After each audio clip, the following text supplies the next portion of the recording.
হত্যাযজ্ঞ চালিয়ে আসছে তারা। চিড়িয়াখানার প্রাণী, রাস্তার কুকুর, বিড়াল কিছুই বাদ যায় না জায়নবাদী নৃশংসতা থেকে। তবে সারা দুনিয়ার মানুষের পাশাপাশি সম্ভবত গাজার মৌমাছিরাও ইসরায়েলি আগ্রাসনে ক্ষিপ্ত। তা না হলে ফিলিস্তিনি সশস্ত্র প্রতিরোধ যোদ্ধাদের পাশাপাশি জায়নবাদী সেনাদের উপর তারা আক্রমণ চালাতো না। গত 10 মে শুক্রবার এমনই বিরল আক্রমণের শিকার হয়েছে ইহুদি সেনারা। মৌমাছির ঝাঁক আক্রমণ করে বসেছে ইসরায়েলের দখলদার বাহিনীকে। ইসরায়েলের সামরিক বাহিনী জানিয়েছে, গাজা উপত্যকার দক্ষিণে মৌমাছির আক্রমণে 12 জন ইসরায়েলি সেনা আহত হয়েছে।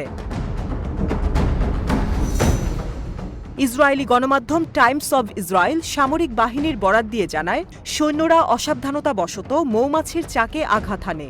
এতে মৌমাছির ঝাঁক প্রতিশোধ নিতে উন্মত্ত হয়ে ওঠে।